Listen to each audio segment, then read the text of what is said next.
a venit din Marea Britanie, locuiește aici, care este de origine persiană, maghiară și engleză. Ne vom exersa puțin limba engleză cu Nisa Rizvi, o tânără de 16 ani, născută și crescută în Marea Britanie. Trăiește în România cu părinții ei, care au fondat cunoscuta asociație Little People, care ajută copiii și adolescenții cu cancer. Nisa este homeschool sau are educație la domiciliu, iubește muzica și are pasiune pentru filmmaking. A câștigat în acest an premiul Communicator of the Year pentru o campanie de promovare a echipei paralimpice a României și ne va vorbi despre voluntariat și perspectiva ei asupra acțiunilor umanitare în România.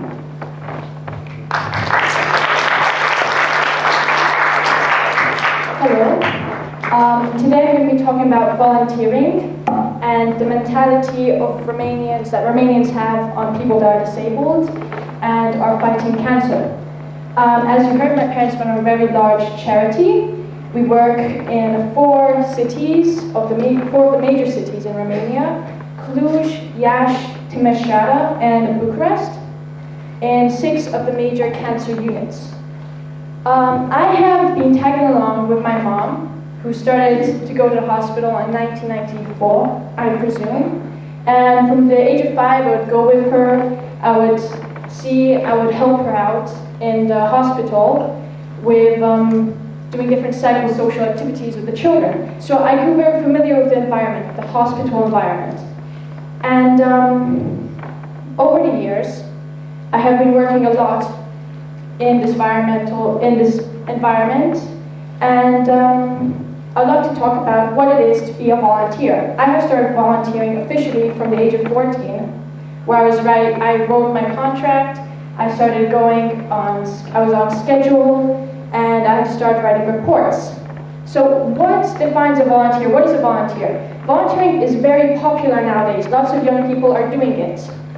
But I think that some of the forms of volunteering, you could say, are cheating. Some people volunteer only so that it looks good on their CV. Other people are paid to do volunteer work. If you're getting paid to do something, it shouldn't be counted as volunteering. Some people do community service. For example, they have large campaigns gathering lots and lots of money to go once a year, gather lots of volunteers to clean up the streets. It's a good thing for the environment, but it shouldn't count as volunteering. You should be doing that anyway. It's called community service. You should be cleaning up your neighborhood if it's dirty. It shouldn't be something that a campaign pushes you to do. So what defines volunteering? What is a volunteer? Volunteering, the dictionary definition of a volunteer is someone who performs a service willingly without pay. So you're not supposed to get paid to do a volunteer job. Volunteering can really shape your personality. It can enhance you as a person. It gives you experiences you won't experience otherwise. And it's a great thing to do. I have been working with children that have or have had cancer over the years, and the media usually makes it sound very dark. Cancer is a one-way road. Cancer is something that you don't survive. Cancer equals death. And this is not true. There are many NGOs. NGO stands for non-governmental organization that promote hopelessness. There are campaigns promoting hopelessness. There's a very good example of this in Timișoara. They went into the hospital, an NGO, and they put dark makeup on the children around their eyes to make them look like they came out of a concentration camp. They would sit them down next to a celebrity and make them say things they didn't want to say. Make them say things like 1 out of 2 children die of cancer. Why would you do this to a child? Why would you take away everything from them? Why would you take away their hope? These children came up to the volunteers afterwards saying things like, "Please marry me, because I want to be married before I die."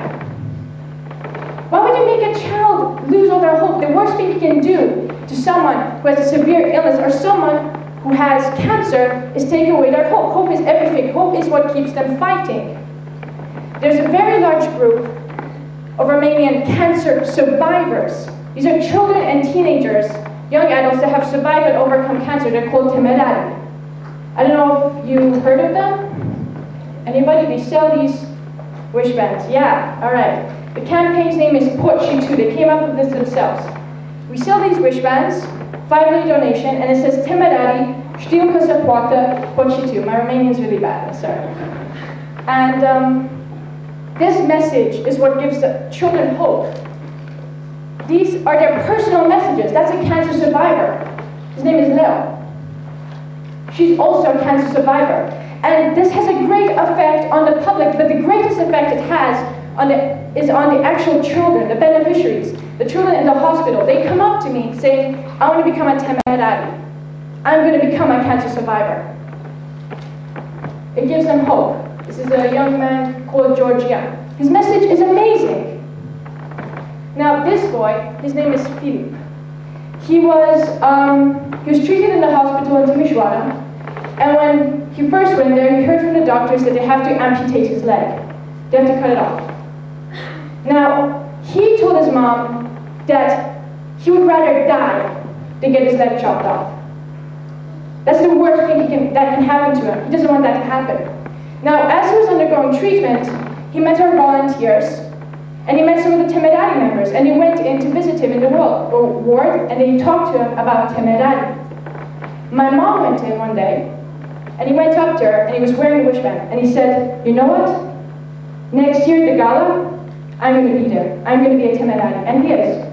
That's him at the gala, all the chicks. He's a young man, and he's doing well. I have another question. Who here has watched the Olympic Games? Olympic Games? Yeah, a lot of you. The Paralympic Games.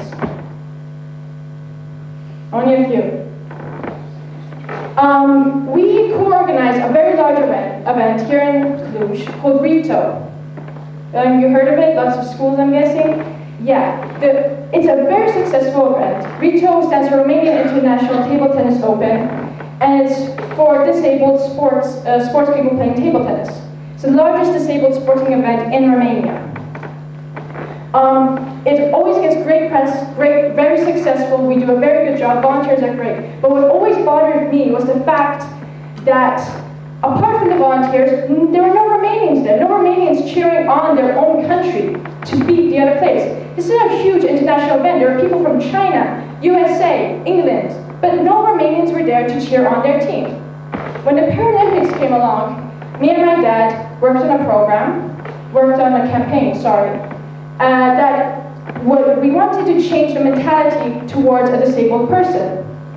The mentality in this country towards disabled people is very bad. You look down on them, or people pity them. We don't want to patronize a disabled person. You don't want to go, oh, I'm sorry you're disabled, I'll give you some second-hand clothes and candy, maybe it will make you feel better. That's not what you want to do. They have feelings like you and me. They're just like you and me. They might not have an arm or a leg or bad eyesight, but their goals and dreams can be the same as ours. So why treat them differently? You know how much funding the Romanian Paralympic team got to go to the London Paralympics?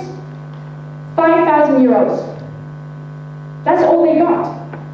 With mine and my dad's campaign, we raised up to 40,000 euros for them to be able to go. Now, an Olympic gold medalist gets the equivalent of 10,000 euros. A Paralympic medalist, gold medalist, gets the equivalent of that in lei. I think that's around it. Yeah. I was in London last week and went to visit the Imperial War Museum. And they had an exhibition about soldiers in Afghanistan. Them fighting with honor for their country. Now these soldiers, they got injured. They stepped on bombs, they got shot. They lost a leg or an arm. What do you think it feels like for them if they come home to a country where they are looked at with disgust?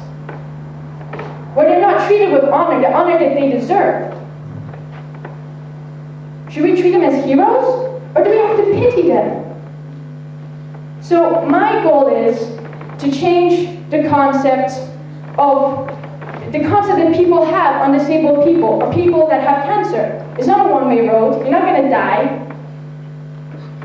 So, and the way you start to change people's concepts and ideas is by campaigns. And the way you start that is with the youth, because we are the future. We can change perceptions. We're the new generation.